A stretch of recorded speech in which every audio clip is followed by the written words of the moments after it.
P T V اور parliament حملہ cases 2014 کے اندر درج کیے گئے تھے، ان کی سماعت ہے صوبہ ڈسٹرکٹ کورٹ کے اندر۔ یہ دہشت گردی کی دفعات لگائی گئی تھیں، جس میں میں نے ان دہشت گردی کی دفعات کو حذف کرنے کے لیے درخواست دی تھی، عدالت نے ان دفعات کو حذف کر دیا تھا کہ یہاں پر یہ دہشت گردی دفعات لگتی نہیں ہیں، اور عام کورٹ میں بھجوایا تھا۔ تو اب صبح بریت کی درخواستوں کے اوپر جو ہے وہ سماعت ہے، تو اس میں خان صاحب کی طرف سے ان دونوں مقدمات کے اندر دلائل دوں گا، انشاءاللہ اللہ تعالیٰ کرم کرے گا۔ انشاءاللہ یہ ان مقدمات میں خان صاحب بری ہوں گے، کیونکہ کوئی ایویڈنس نہیں ہے خان صاحب کے خلاف، ڈائریکٹ یا انڈائریکٹ کسی کی ایما کے اوپر، اور یہ وہ اس طرح کے رول بنائے جاتے ہیں۔ اس کے علاوہ آزادی مارچ، خان صاحب کے اوپر مختلف مقدمات بنائے گئے تھے، ایک دن میں 19 کے قریب مقدمات بنائے گئے تھے اسلام آباد کے اندر،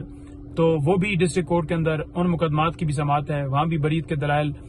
دیے جائیں گے کہ خان صاحب کو بری کیا جائے۔ مختلف مقدمات اس بنیاد کے اوپر خان صاحب کے ہم نے بری کروائے کہ خان صاحب کے خلاف کوئی ایویڈنس نہیں ہے، تو لہٰذا وہ بھی صبح سماعت کے لیے فکس ہیں۔ اچھا، اس کے علاوہ میں آپ کو بتاؤں کہ خان صاحب کے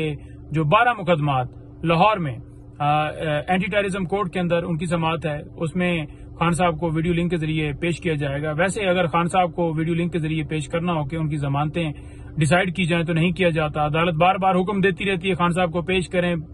یہاں پر لائیں یا ویڈیو لنک کے ذریعے پیش کریں، تو کہا جاتا ہے کہ نیٹ نہیں ہے، لیکن ریمانڈ دینا تھا تو ویڈیو لنک کے ذریعے وہاں پر دے دیا گیا۔ تو یہ کاروائیاں تو جاری ہیں، اور صبح وہ مزید کہیں گے کہ مزید ہمیں ریمانڈ دیا جائے، اور ہم ریمانڈ کو کنٹیسٹ کریں گے۔ وہاں پر ہمارے جو ہے وہ پنجاب کے اندر جو ایم پی ایز وغیرہ ہیں ان کو بھی جو ہے وہ کہا گیا کہ وہ میکسیمم وہاں پر خان صاحب کے ساتھ اظہار یکجہتی کے لیے پہنچیں، انشاءاللہ پہنچیں گے۔ اس کے علاوہ اسلام آباد میں جو ہائی کورٹ کے اندر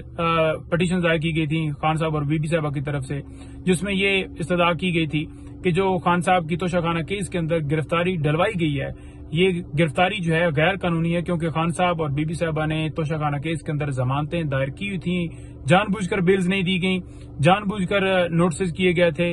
اور جان بوجھ کر اسلام آباد ہائی کورٹ میں عامر فاروق صاحب نے 5 دفعہ کیس لگانے کے بعد جو ہے کبھی لسٹ کینسل ہو رہی ہے، بینچ اویلیبل نہیں ہے، کبھی کوئی معاملہ، کبھی کوئی بہانہ، تو وہ جان بوجھ کر گرفتاری ڈلوائی گئی تھی۔ اس گرفتاری کے حوالے سے جو گرفتاری ڈالی گئی تھی اس کو ہم نے اس آرڈر کو چیلنج کیا اسلام آباد ہائی کورٹ کے اندر، اور یہ بھی کہا کہ جو ہے وہ فی الفور دونوں کو رہا کیا جائے۔ تو وہ درخواست بھی دونوں کی طرف سے جو درخواستیں دی گئی تھیں وہ اسلام آباد ہائی کورٹ کے اندر فکس ہیں۔ اس کے علاوہ جو ہے وہ رؤف حسن صاحب، ان کو ڈسٹرکٹ کورٹ کے اندر پیش کیا جائے گا، 2 دن کا ریمانڈ جو ہے وہ لیا گیا تھا۔ رؤف حسن کے ساتھ دیگر لوگ بھی 2 دن کے لیے پولیس کے جو ہے وہ حوالے کیے گئے تھے، ان کی کسٹڈی میں دیے گئے تھے۔ جھوٹا مقدمہ اٹھا کے جس طرح وہ لے کر گئے، ان کے پاس کوئی نہ وارنٹ تھے، نہ کوئی ان کے پاس کوئی ایویڈنس تھی، بعد میں مقدمہ درج کر کے اور کہا کہ یہاں پر سیل ہے اور بڑا کام کرتا ہے اور بڑی پوسٹیں لگاتا ہے، پاک فوج کے خلاف لگاتا ہے، ملک کے خلاف ہیں، یہ ہے وہ ہے۔ تو آپ کو پتہ ہی ہے کہ ایک بیانیہ بنایا جا رہا ہے، کیا جا رہا ہے تاکہ پولیٹیکل وکٹمائزیشن جو ہے وہ جاری رکھے، آواز بند کی جائے، کوئی بولے نہیں۔ تو فی الحال صبح کی حد تک جو کیسز ہیں ان کی تفصیلات یہی ہیں، انشاءاللہ تعالی کرم کرے گا، صبح پھر میں مزید اپڈیٹ دوں گا۔